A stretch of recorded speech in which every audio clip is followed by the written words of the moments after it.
August 8th, 1944. The night over Falaise was wrong. No thunder of artillery, no rumble of tanks grinding earth into submission, only the metallic whine of insects over burnt wheat and the distant crackle of something still burning from yesterday's failed assault. The German fortress, concrete and steel and interlocking fields of fire, waited in the darkness, still unbroken, still killing anything that moved in daylight.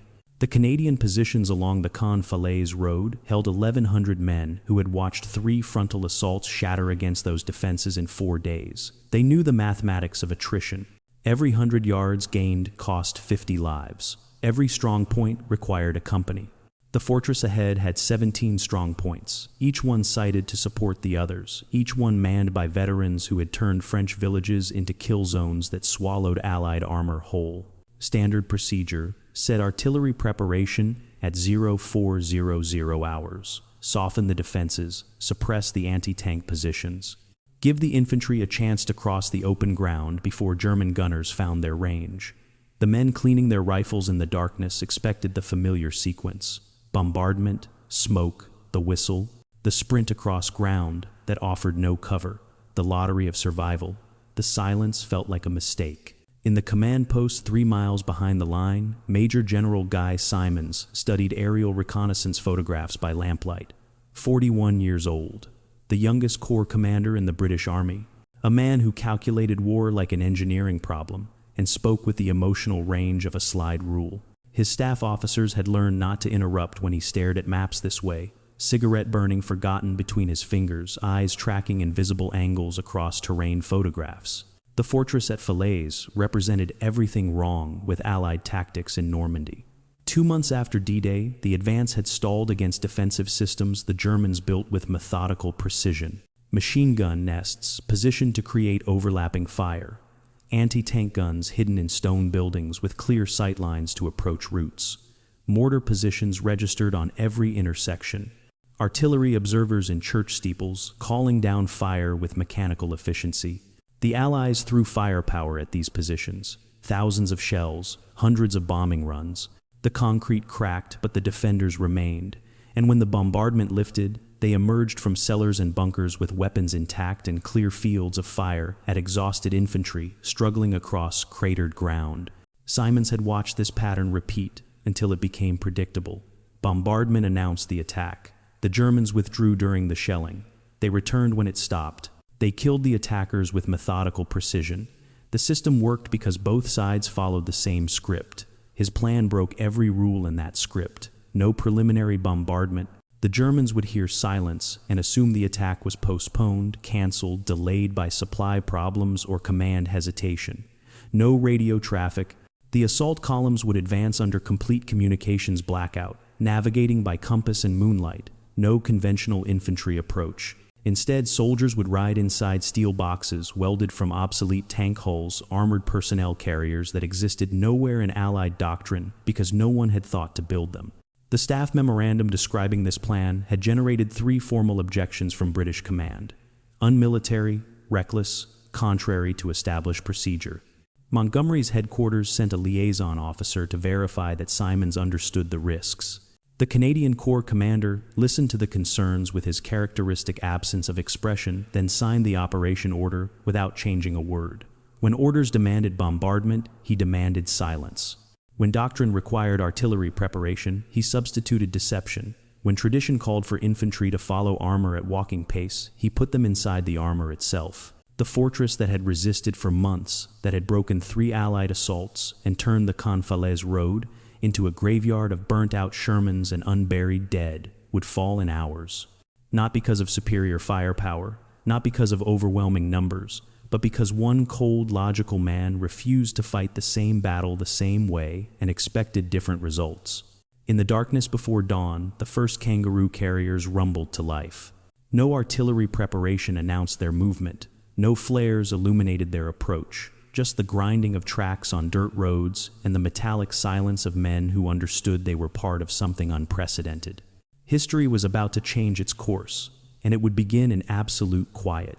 The problem began 63 days earlier on the beaches of Normandy, June 6, 1944. The the largest amphibious invasion in military history, put 1,5,6,000 Allied troops ashore across 5 beaches. The operational plan called for breakout from the beachhead within 2 weeks, capture Caen in 48 hours, push inland to favorable tank country, trap German forces between the coast and the Seine.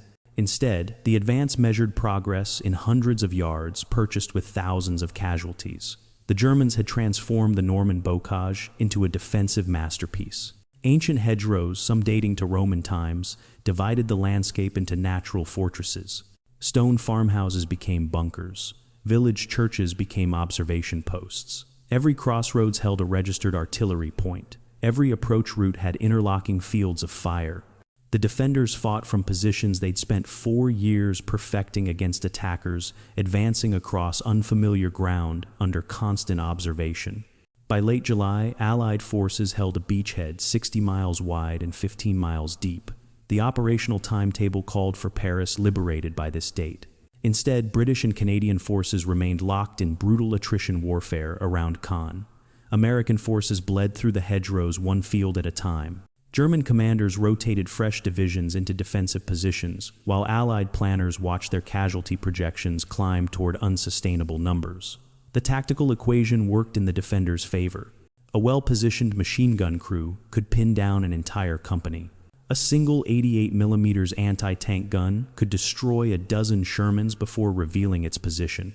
German defensive doctrine emphasized mobility within the defensive zone, pull back during bombardment, return to fighting positions when the shelling stopped, engage the attackers at close range where Allied artillery couldn't support without hitting their own troops. Allied doctrine had no effective counter. Artillery preparation announced the attack and accomplished little against soldiers sheltering in stone cellars and concrete bunkers. Infantry assaults across open ground met withering fire from defenders who knew every range, every angle, every dead space in the terrain.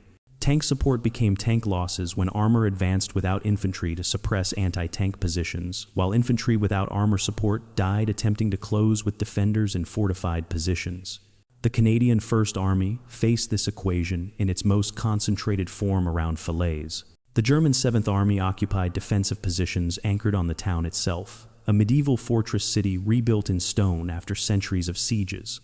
The modern defenders understood what their ancestors knew. Height dominates terrain. Stone stops bullets. Narrow approaches channel attackers into kill zones. Fortified buildings require direct assault by infantry willing to die, clearing them room by room. Operation Spring, launched July 25th, demonstrated the cost of frontal assault against prepared defenses. The 2nd Canadian Corps attacked toward Verrières Ridge with 3 infantry divisions and 2 armored brigades. Preliminary bombardment, 720 guns. Air support, 1,000 heavy bombers. Infantry assault at dawn across 2 miles of open ground. The Germans waited in positions that survived the bombardment intact. SS Panzer divisions counterattacked through gaps in the Canadian advance. Within 12 hours, the offensive stalled. Final count, 1,500. Canadian casualties, 450 dead. 18 tanks destroyed, 0 ground gained that wasn't lost to counterattack by nightfall. The survivors learned that courage alone solved nothing against geometry and firepower. A soldier running across open ground covered maybe 200 yards per minute. A machine gun fired 900 rounds per minute. An 88mm gun could engage targets at 2,000 yards. The mathematics of exposure meant death arrived faster than any man could sprint. August brought Operation Totalize, a renewed offensive designed to break through to Falaise and close the pocket trapping the German 7th Army. Same objective, same terrain, same defenders. Allied command expected the same bloody stalemate unless something fundamental changed in the tactical approach. British doctrine said concentrate artillery, suppress defensive positions, advance under rolling barrage. The Canadians had executed this doctrine perfectly in Operation Spring. Perfectly executed doctrine achieved perfect failure when the enemy understood the doctrine, as well as you did, and built their defensive system to exploit its predictable patterns. Montgomery's headquarters issued operational orders that assumed overwhelming firepower would eventually exhaust German resistance, grind them down, accept casualties as the price of advance. The unstated assumption Canadian lives were the currency that purchased British operational objectives. The 2nd Canadian Corps would serve as the anvil against which German forces broke themselves, while American forces maneuvered as the hammer from the west. The soldiers understood this arithmetic. They cleaned weapons and wrote letters, and waited for orders that would send them across the same killing ground where their friends died 3 days earlier. Some prayed, some didn't. All of them knew that training and courage meant nothing against defensive systems engineered to kill efficiently. The officers faced different mathematics. Every assault required fresh troops. Casualty replacement rates couldn't keep pace with losses from sustained offensive operations. Medical facilities overwhelmed, morale declining. The operational tempo demanded continuous attacks, while the available forces diminished with each engagement. Staff meetings at Canadian Corps headquarters ran late into August nights. Intelligence reports confirmed German reinforcements moving into the Falaise sector. Aerial reconnaissance showed new defensive positions under construction. Radio intercepts indicated SS Panzer divisions repositioning for counterattack operations. The window for closing the Falaise pocket was closing while Allied forces remained unable to advance through defenses that held every advantage terrain and preparation could provide. Montgomery's liaison officers delivered the same message in different words. The Canadian Corps would attack on schedule. Casualties were acceptable. The strategic objective justified operational losses. Breakthrough at Falaise would collapse German resistance across Normandy and open the route to Paris. The implication remained unspoken but clear. The Canadian Corps existed to die in sufficient numbers that German forces defending Falaise couldn't simultaneously stop American forces advancing from the south. This was the equation facing Guy Simonds on August 7, 1944. Attack orders from British command. Defensive positions that broke 3 previous offensives. Troops who'd watched standard tactics achieve standard results, advance measured in corpses per 100 yards, success measured in slightly fewer deaths than the engagement before. Every previous commander accepted these parameters and planned accordingly. Concentrate more artillery, commit more troops, accept more casualties. The system demanded obedience to doctrine, even when doctrine produced predictable failure. Simonds refused the equation entirely. He studied the aerial photographs not for targets to bombard, but for assumptions to violate. Where doctrine said announce your attack with artillery, he planned silence. Where training said advance on foot, he designed armored carriers. Where tradition said follow established procedure, he chose calculated defiance. The plan, materializing in that command post, didn't optimize within the system. It rejected the system's fundamental assumptions. The Germans expected bombardment, so eliminate bombardment. They expected daylight assault, so attack in darkness. They expected infantry vulnerability, so armor the infantry. They expected predictable doctrine, so deploy unprecedented tactics. His staff called it revolutionary. British command called it reckless. The soldiers who'd die if it failed called it their only chance. And into this deadlock of doctrine and defensive superiority stepped a man who believed war rewarded the unexpected, not the obedient. Guy Simonds was born in England in 1903, raised in Canada from age 7, and belonged fully to neither country. The accent stayed British. The sensibility turned Canadian. The result was a man who existed outside established hierarchies, unburdened by the tribal loyalties that governed military culture on both sides of the Atlantic. His path to Corps command followed no traditional pattern. Royal Military College at 18, Staff College at 28. By 1939, he'd earned a reputation as the coldest officer in the Canadian Army.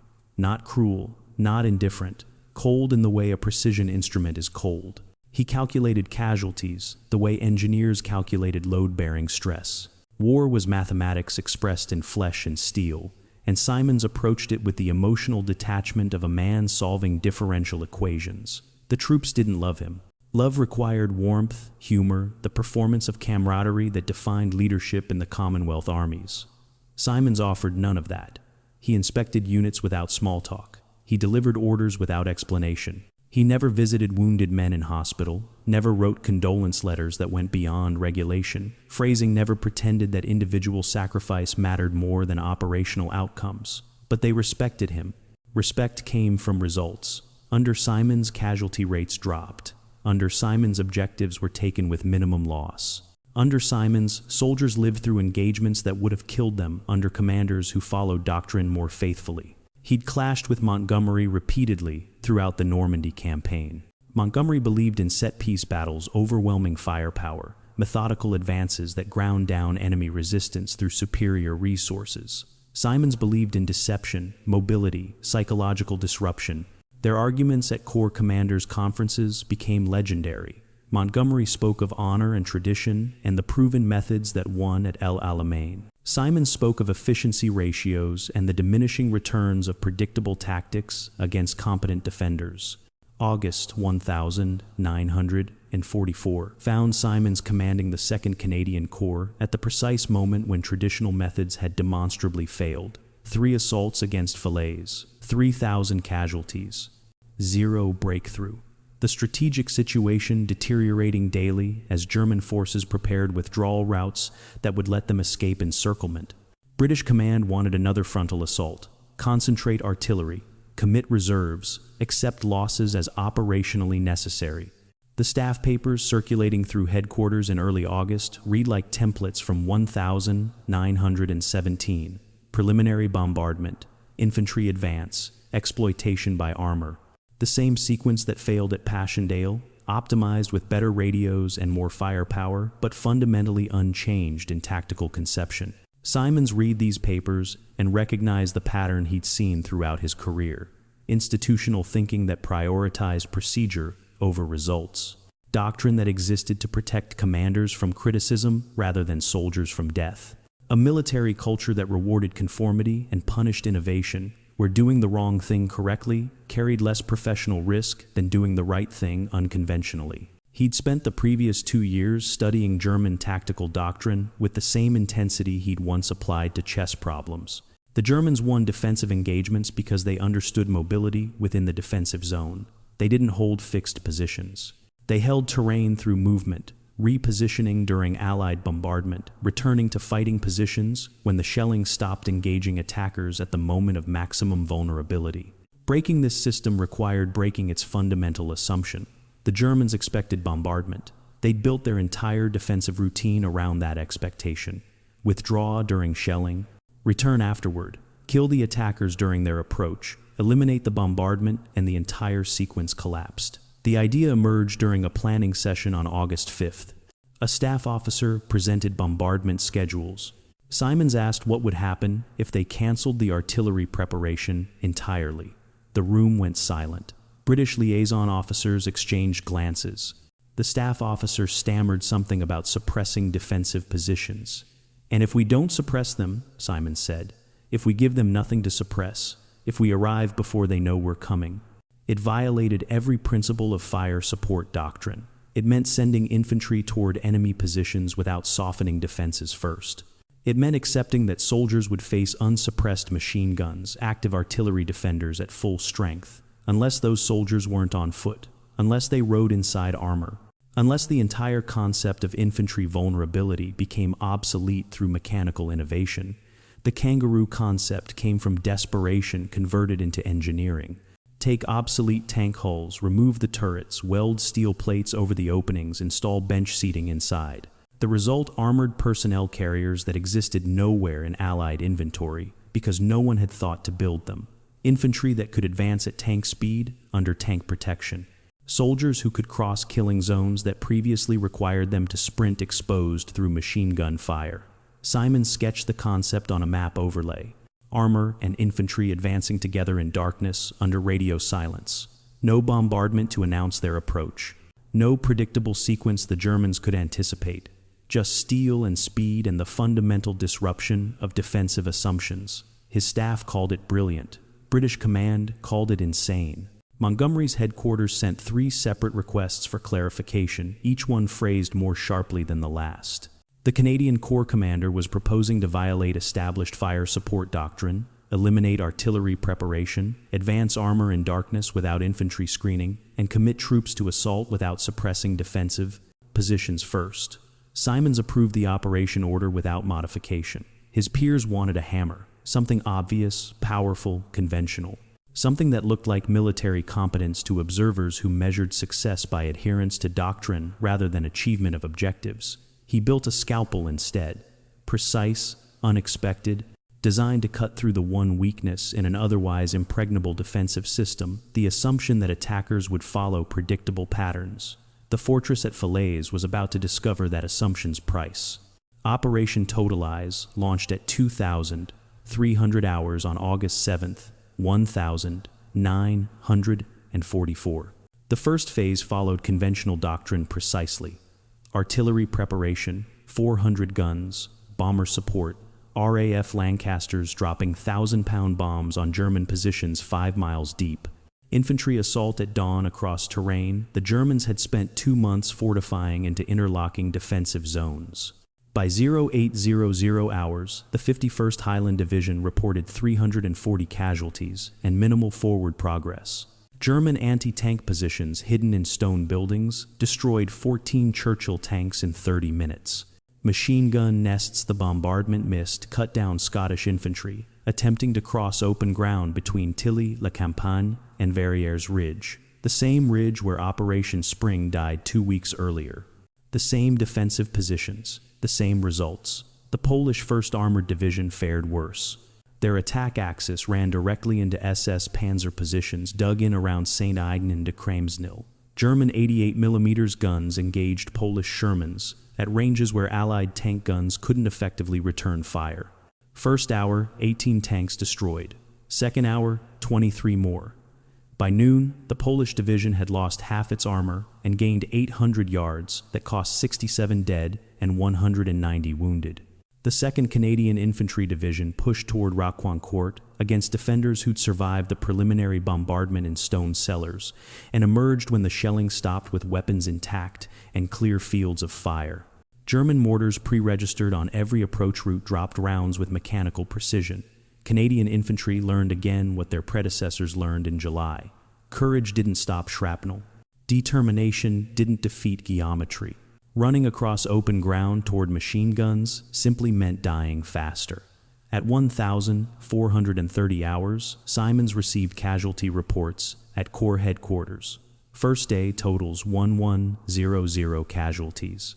47 tanks destroyed. Forward progress less than 3 miles against objectives 8 miles distant.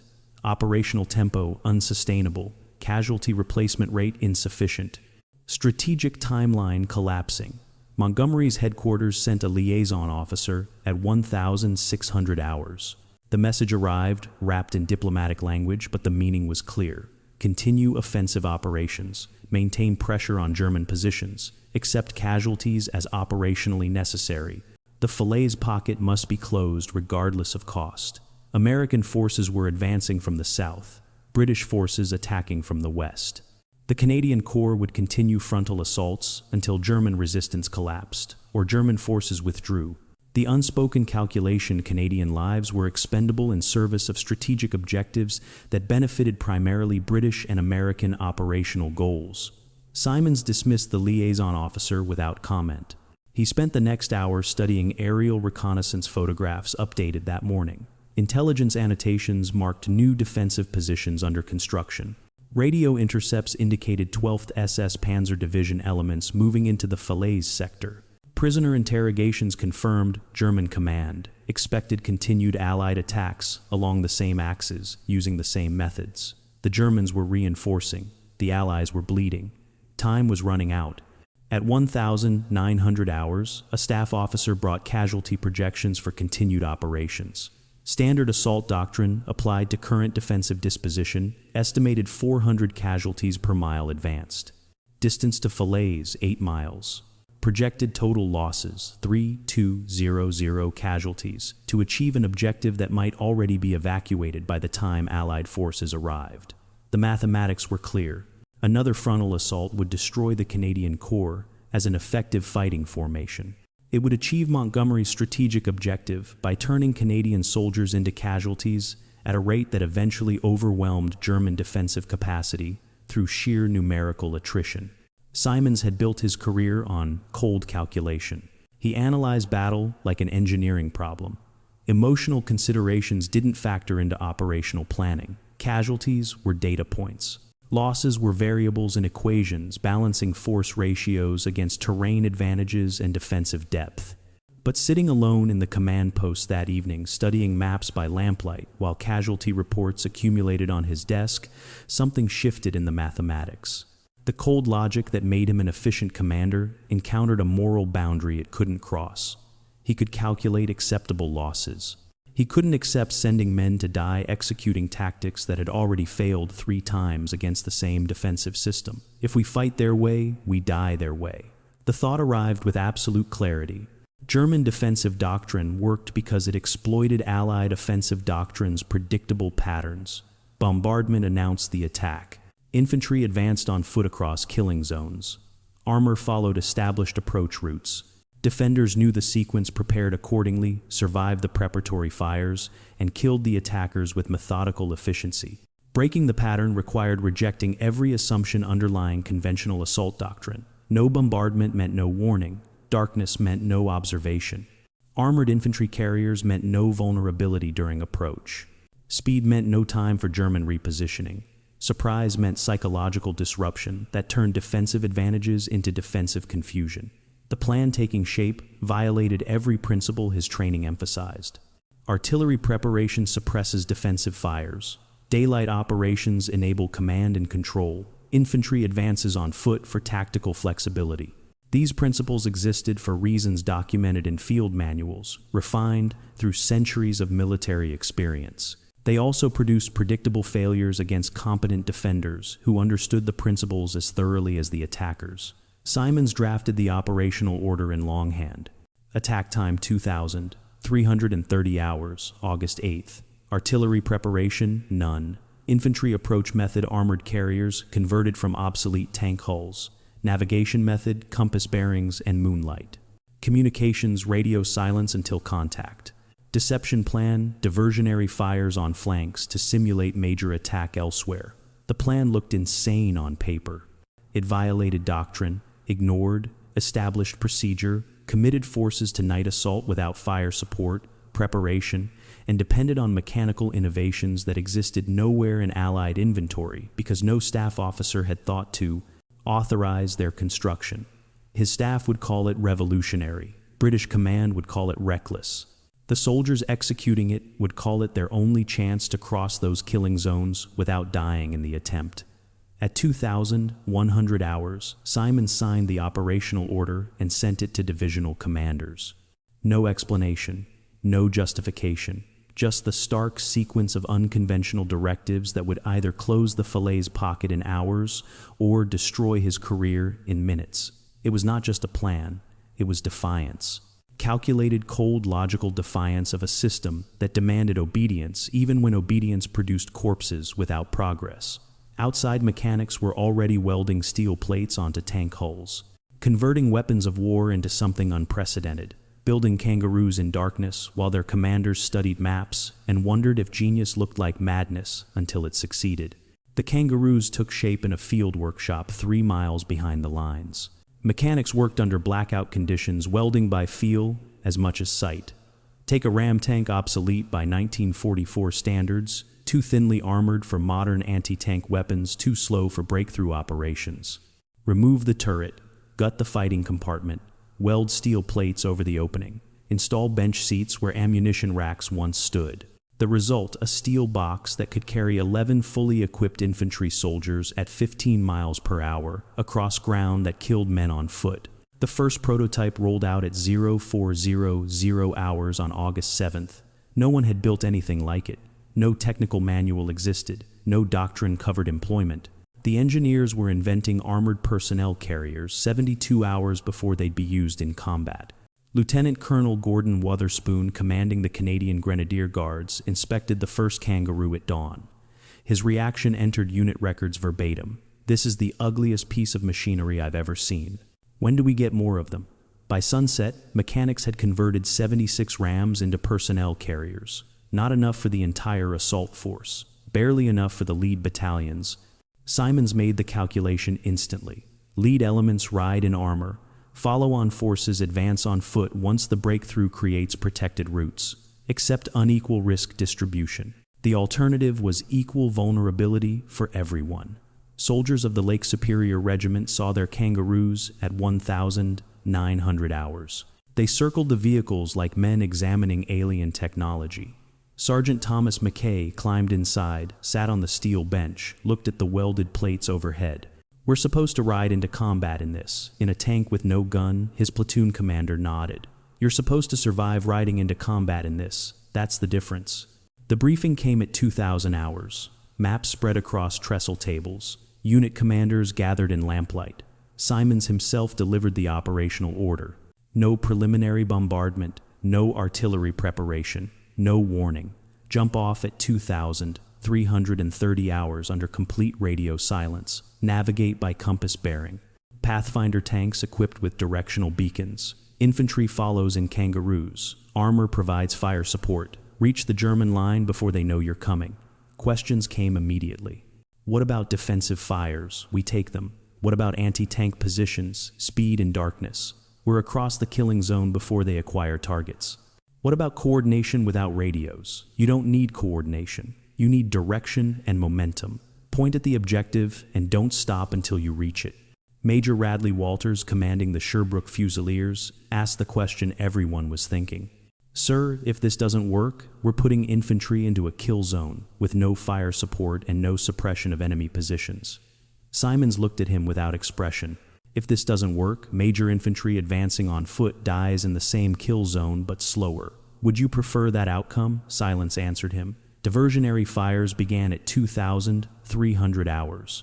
Artillery pounded German positions 3 miles east of the actual attack axis. Searchlights illuminated the sky. Tracer rounds arced across the darkness. Every indication of a major assault developing on the eastern flank. German observation posts reported massive activity. Artillery observers called for defensive fires. The entire German defensive system oriented toward the deception, while the real assault assembled in darkness 8 miles west. At 2,315 hours, Pathfinder tanks moved to their start positions. Directional beacons activated. Dim lights visible only from behind guiding following vehicles like runway markers in the night. Tank commanders navigated by compass. No radios, no flares. Just the grinding of tracks and the diesel smell of engines running rich. 2,330 hours. The first Kangaroos rolled forward.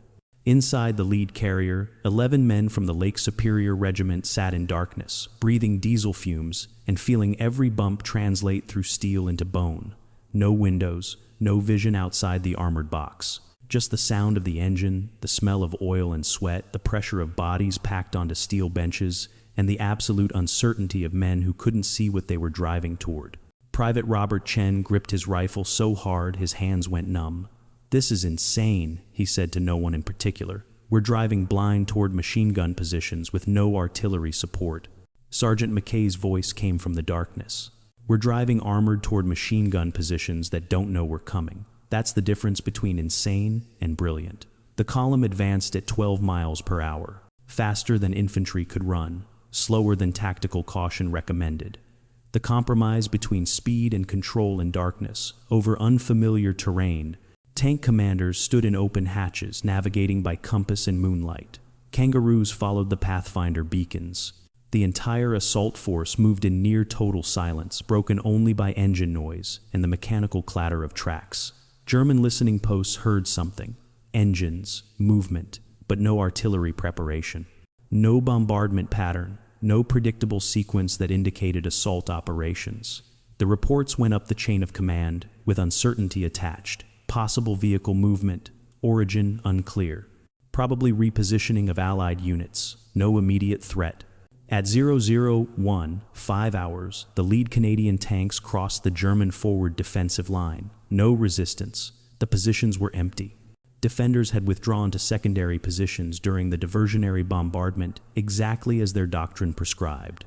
They waited for Allied artillery to cease, waited to return to forward positions, waited to engage attackers advancing across open ground in daylight after the standard bombardment sequence. The Canadians were already past the forward positions. Driving through darkness, navigating by compass toward defensive positions the Germans thought were secure because no attack had been announced by the customary artillery preparation. First contact came at 0023 hours near Gaumesnil. A German machine gun position opened fire on sound, unable to see targets in darkness. Tracer rounds sparked off tank armor. The lead Sherman engaged with main gun, high explosive. The machine gun fell silent. The column kept moving. More firing erupted along the axis of advance. Confused, scattered, German defenders engaging threats they couldn't identify, couldn't coordinate against, couldn't stop, because by the time they acquired targets, the targets had already passed their positions. Radio traffic spiked as German commanders tried to understand what was happening. Large force, moving fast, already past forward defenses. No bombardment preceded them, no predictable pattern, no conventional assault sequence. The psychological impact exceeded the tactical. German defensive doctrine depended on sequential actions: detect bombardment, withdraw during shelling, return to positions, engage attackers. Each step followed logically from the previous. Remove the first step, and the entire sequence collapsed into confusion. At 0045 hours, Kangaroos reached their objectives. Infantry dismounted inside the German defensive zone. Not at the edge of a killing zone, they had to cross on foot. Inside the positions, among the defenders, in close-quarter terrain where German long-range advantages disappeared and Canadian aggression dominated, the fortress line began to fracture. German strongpoints found themselves engaged from unexpected directions. Anti-tank positions sighted to cover approach routes faced Canadian armor already past their fields of fire. Machine gun nests positioned to create interlocking fire discovered their sectors were empty while the actual assault happened behind them. The defensive geometry that made Falaise impregnable worked only when attackers followed predictable patterns. Against attackers who violated every pattern, the geometry became a trap that isolated defenders from mutual support. By 0200 hours, lead Canadian elements reported Gaumesnil secured. By 0330 hours, Haut-Mesnil fell. By 0500 hours, the outer defensive ring that had held against 3 previous assaults collapsed in less than 6 hours. Not because of superior firepower, not because of overwhelming numbers, because silence and speed and armored infantry carriers rewrote the tactical equation entirely. The sun rose over Falaise at 0612 hours. In the early light, German commanders saw what the darkness had hidden. Dozens of Canadian tanks and strange armored vehicles already deep inside defensive positions that were supposed to stop them 3 miles back. Infantry consolidating ground that cost 1500 casualties to capture 2 weeks earlier, now taken with fewer than 200 casualties in a single night. The impossible fortress had fallen to silent steel, and one man's refusal to fight the same battle the same way and expect different results.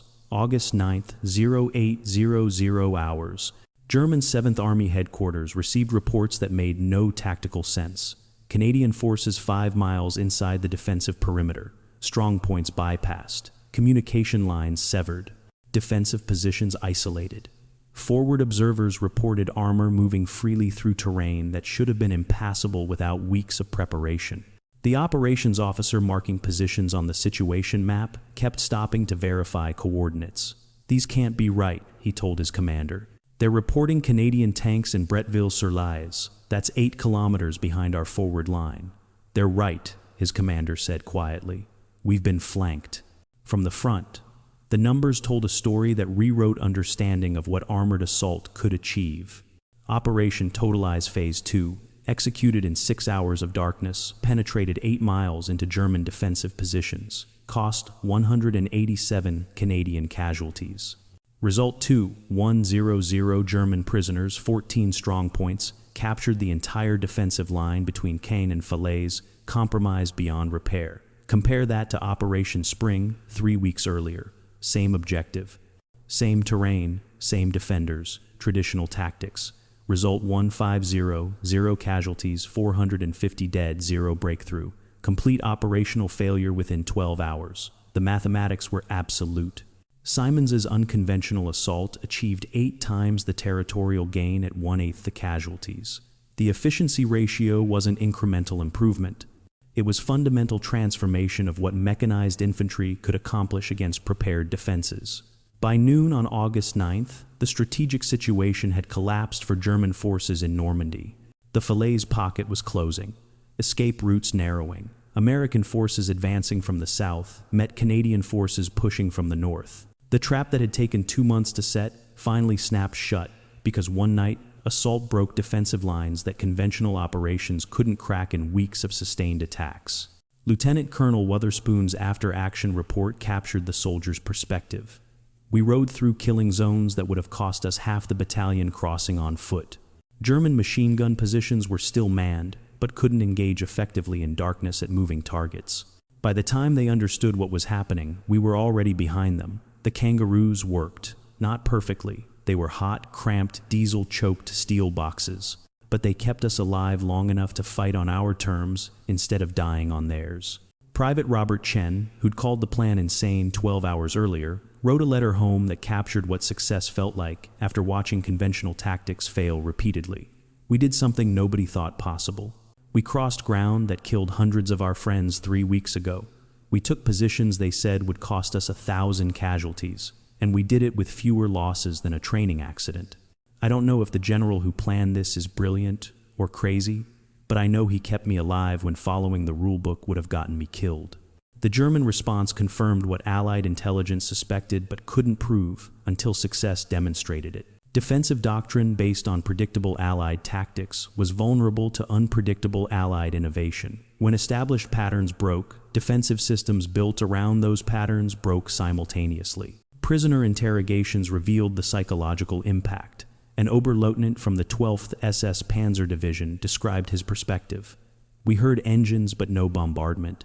We assumed repositioning or supply movement. When the attack came, it came from inside our defensive zone. We were trained to defend against forces advancing toward us, not forces already among us. The speed, the darkness, the confusion.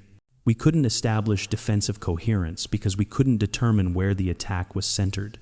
It was everywhere simultaneously. By August 10th, war correspondents embedded with Canadian forces filed reports that used words like revolutionary and unprecedented.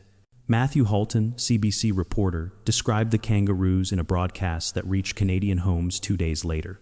They look like steel coffins on tracks. The soldiers call them taxis to hell. But these ugly machines did what no amount of courage alone could accomplish.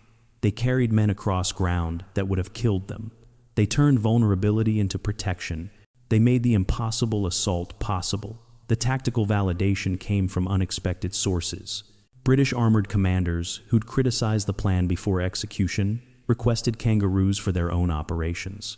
American liaison officers asked for technical specifications and production schedules. Soviet observers at Allied headquarters noted the innovation in reports back to Moscow. Within weeks, military engineers across 3 Allied armies were studying the Kangaroo design and planning their own versions. The emotional release came slowly for men who'd survived conventional assaults before experiencing the unconventional one. Sergeant Thomas McKay, who'd questioned the plan the evening before execution, sat on the front slope of his Kangaroo at dawn, smoking a cigarette and watching medics treat casualties.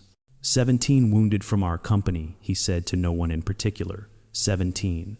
Last time we attacked this ground, we had 93 casualties before noon. 17 men hurt is 17 too many, but 93 was murder. This was war. The difference mattered. Simonds himself visited forward positions on August 10th. No grand speeches, no congratulations. He inspected the Kangaroos, noted damage patterns, discussed modifications with mechanics. A war correspondent asked if he felt vindicated. Simonds looked at him without expression. Vindication is for people who need approval. I needed results. We got them. That's sufficient. But the results spoke beyond tactical efficiency. They demonstrated that institutional thinking could be challenged successfully. That doctrine existed to serve outcomes, not protect reputations. That calculated risk based on sound analysis produced better results than rigid adherence to proven methods that had stopped working. By August 12th, the Falaise pocket was closed. German 7th Army destroyed as an effective fighting force. Allied casualties for the entire operation, fewer than 4,000 compared to projected losses, exceeding 1,5000 if conventional tactics had continued. The difference represented 1,1000 soldiers who who lived because one commander refused to accept that casualties were inevitable if tactics remained predictable. The fortress that resisted 2 months of conventional assault fell in 72 hours of unconventional operations, not because the defenders weakened, not because Allied firepower increased, because Guy Simonds recognized that fighting the same battle, the same way, and expecting different results wasn't strategy. It was suicide dressed in doctrine. The proof was absolute. The validation was written in survival rates and territorial gains in enemy prisoners. The lesson was spreading through Allied armies before the smoke cleared over Falaise. Within 48 hours of the Kangaroo assault, British armored divisions requested their own conversions. By August 15th, workshops across Normandy were gutting tank hulls and installing bench seats. American observers attached to Montgomery's headquarters filed reports to Third Army Command. Soviet liaison officers photographed the vehicles and sent technical specifications to Moscow. The innovation that existed nowhere in doctrine 3 days earlier was spreading through 3 Allied armies before the month ended. The speed of adoption revealed something uncomfortable about military bureaucracy. Good ideas didn't require years of testing and doctrinal refinement. They required battlefield proof. Simonds provided proof measured in survival rates and territorial gains. Every other commander saw the numbers and wanted the same results. Operation Tractable launched August 14th. The second phase of the Falaise offensive, same unconventional approach, night assault, no bombardment warning, armored infantry carriers, deception, fires on the flanks.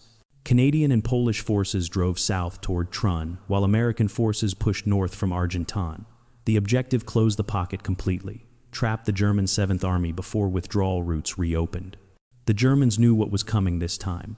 Intelligence had identified the Kangaroo tactics. Defensive preparations adjusted accordingly. Additional searchlights, increased night patrols, artillery pre-registered on likely approach routes, armor positioned for rapid counterattack. Every lesson from the August 8th disaster integrated into revised defensive doctrine. It didn't matter. The fundamental equation remained unchanged. Armored infantry crossed killing zones that foot infantry couldn't survive. Speed in darkness prevented coordinated defensive response. Surprise achieved through operational deception disrupted German command faster than German adaptation could respond. By August 16th, Polish forces reached Chambois. By August 17th, American and Canadian units linked up near Trun. The Falaise pocket closed. Inside that pocket, the German 7th Army ceased to exist as an organized fighting force. 50,000 soldiers trapped. 10,000 dead. 40,000 captured. 5,000 escaped through gaps that closed within hours. The equipment losses were catastrophic. Hundreds of tanks abandoned. Thousands of vehicles destroyed. Artillery pieces left intact when their crews fled on foot. The material cost exceeded the personnel losses. The strategic consequences rippled across the entire Western Front. With the 7th Army destroyed, German defensive lines in France collapsed. No reserves existed to establish new positions. No mobile formations remained to conduct delaying actions. The route to Paris lay open.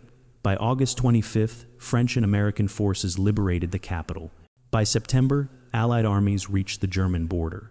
The campaign that stalled in the Norman hedgerows for 8 weeks after D-Day suddenly accelerated into operational pursuit that covered 300 miles in 30 days. Military historians would later identify the closing of the Falaise pocket as the decisive moment of the Normandy campaign. Not D-Day itself, not the capture of Cherbourg, not the American breakout at St. Lo. The moment when Canadian forces using unconventional tactics broke defensive lines that conventional approaches couldn't crack, creating the conditions for complete German collapse in France. Guy Simonds received recognition in forms that mattered little to him. Companion of the Order of the Bath, mentioned in dispatches. Commendations from Montgomery, who'd opposed the plan before it succeeded. The decorations accumulated alongside staff papers analyzing his tactics for potential doctrinal integration. But the broader recognition never came. Not during the war, not immediately after. Canadian public memory of World War II focused on D-Day, on Vimy Ridge mythology, transposed to a different conflict on heroic narratives that emphasized courage over calculation. Simonds didn't fit that narrative. He was cold, analytical, unpopular with troops who respected his competence but couldn't love his personality. The story of one general's tactical innovation couldn't compete with stories of individual heroism and collective sacrifice. Post-war, he commanded the Canadian Army, served as Chief of the General Staff, retired in 1955 with the appropriate honors and insufficient appreciation. No statues, no public monuments, no popular recognition beyond military circles. The man who changed modern mechanized warfare remained unknown to the citizens whose soldiers he'd kept alive through unconventional thinking. The recognition came slowly from military professionals who studied his methods. American armor doctrine in the 1,950 seconds incorporated lessons from Operation Totalize. Soviet mechanized tactics showed clear influence from the Kangaroo concept and night assault coordination. Israeli armor operations in 1967 demonstrated tactical descendants of Simonds' integration of speed, surprise, and armored infantry protection. By the 1,970 seconds, every major military maintained armored personnel carriers as standard equipment.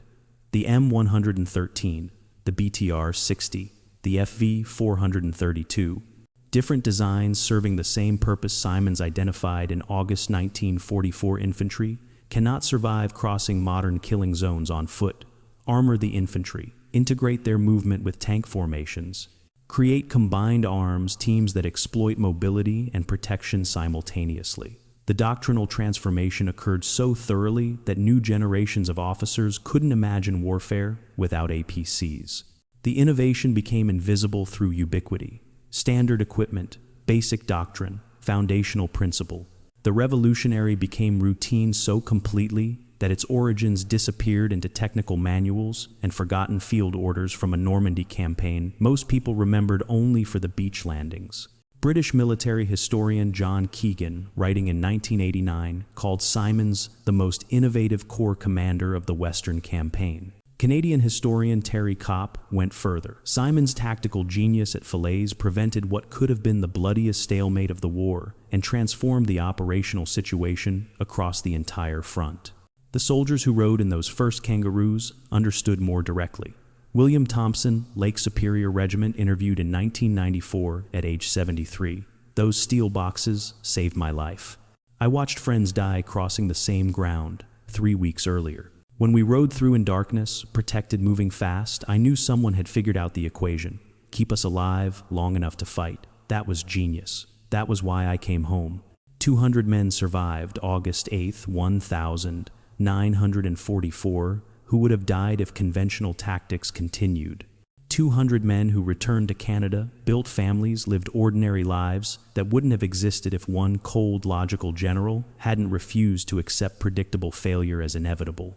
The fortress fell because Guy Simonds believed war rewarded thought as much as courage, calculation as much as sacrifice, and systematic innovation more than rigid obedience to doctrine that had stopped working. History validated that belief absolutely, even if it took decades to acknowledge it.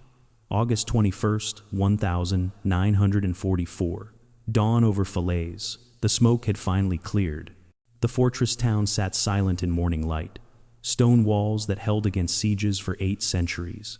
Streets where medieval armies bled, trying to force entry. Defensive positions the Germans spent 2 years perfecting. All of it empty now. Abandoned. Bypassed by tactics that made walls irrelevant and fortifications obsolete. A Canadian patrol entered the town at 0630 hours. No resistance, no gunfire. Just the echo of boots on cobblestone and the smell of fires still burning in buildings, the defenders torched before withdrawal. The patrol commander radioed back, Falaise secured, no contact. They left during the night. The battlefield told its own story. Burnt-out German vehicles lined the road south, abandoned artillery pieces, discarded equipment. The physical evidence of an army that stopped retreating and started fleeing. The 7th Army that held Normandy for 2 months died in 2 weeks once the Falaise line broke. Military operations moved on. Canadian forces pushed toward the Seine. American armies raced toward Paris. The war continued its momentum east. But something fundamental had changed in those 72 hours between August 8th and August 10th. The change wasn't visible in terrain captured or enemies killed. It lived in the mathematics of what became possible when conventional thinking gave way to calculated innovation. War is remembered for courage. Normandy remembered for the beach landings. Soldiers storming into machine gun fire, paratroopers jumping into darkness. The dramatic moments where individual bravery confronted immediate death, those stories deserve their place in memory. They represented real sacrifice, real heroism, real cost paid in blood by men who had no choice but forward. But history isn't shaped only by courage.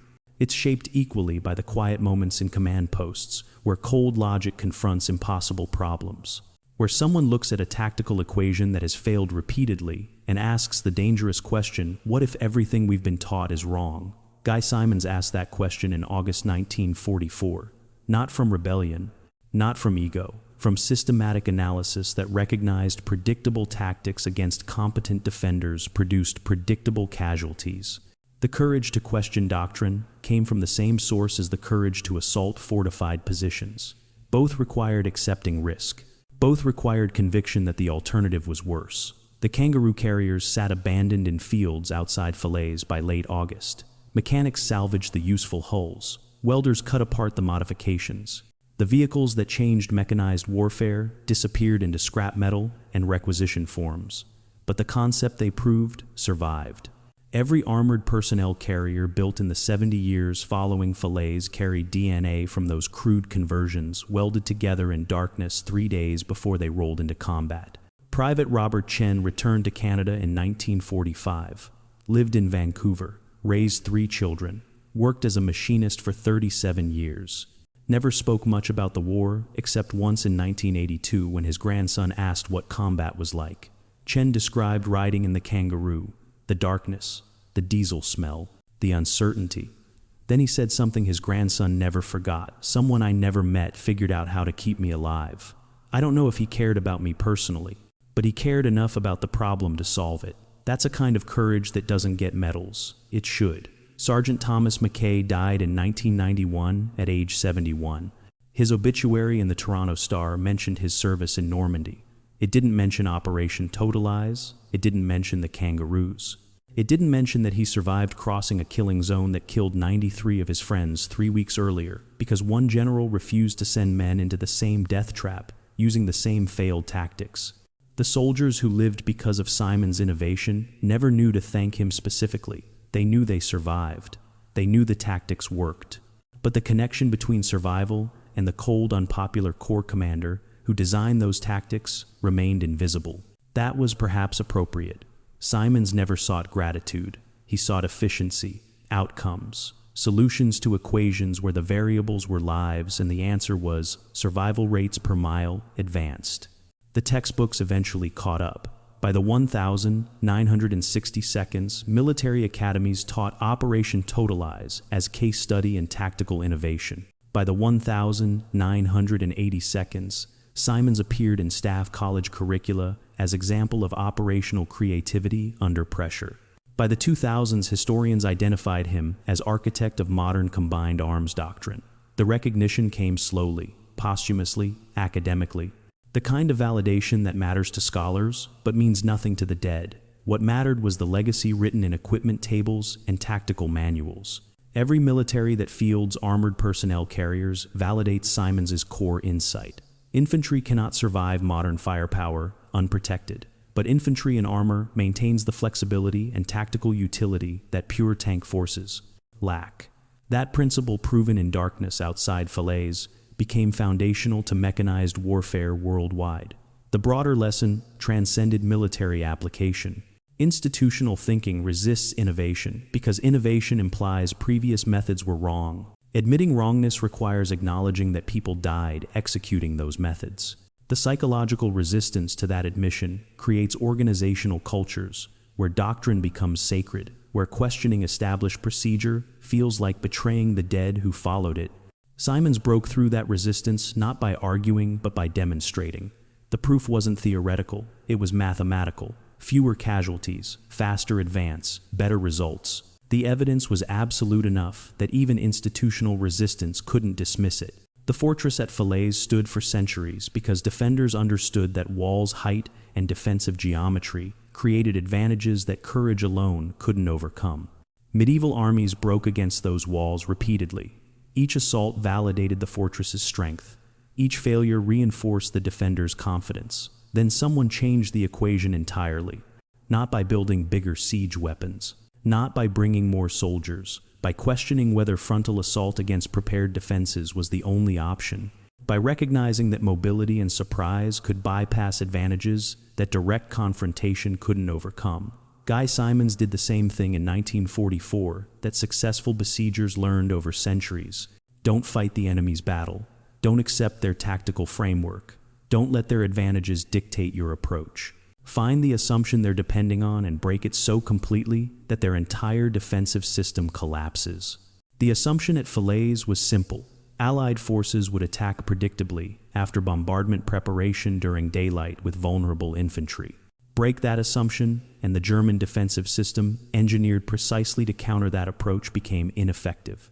Dawn on August 21st revealed empty fortifications because the defenders had fled. Not from superior firepower, not from overwhelming force, from the recognition that their defensive advantages no longer functioned against attackers who refused to attack conventionally. The morning light on August 21st illuminated something else. Quiet fields where battles should have happened but didn't. Ground that should have cost thousands of casualties but was crossed with hundreds. The evidence of what happens when thought replaces repetition, when innovation challenges doctrine, when one person's willingness to be wrong about everything they were taught proves more valuable than everyone else's certainty. They were right. In the silence after battle, when smoke cleared and casualties were counted, and tactical maps showed the impossible accomplished, the lesson stood absolute. Courage wins battles, but thought wins wars. Individual bravery confronts immediate danger. Systematic innovation eliminates the danger entirely. Guy Simonds proved that doctrine exists to serve outcomes, not protect itself. That questioning authority serves military effectiveness better than blind obedience. That the coldest logic can produce the most humane results when that logic seeks to minimize casualties rather than justify them. The fortress fell, the pocket closed, the war moved on. But in that moment between darkness and dawn on August 8, 1944, when unconventional tactics shattered, conventional defenses history changed its course. Not because of firepower, not because of numbers. Because one man thought differently when everyone else thought traditionally, and that difference measured itself in soldiers who lived instead of died. The silence before that assault became the silence after victory. Both kinds of quiet carried weight. One held anticipation, the other held proof. And in that proof, carved into survival rates and tactical manuals, and every armored personnel carrier built in the decades following, lived a truth worth remembering. The loudest victories sometimes begin in absolute silence. And the greatest courage sometimes looks like calculation. And changing history sometimes requires nothing more than refusing to repeat it.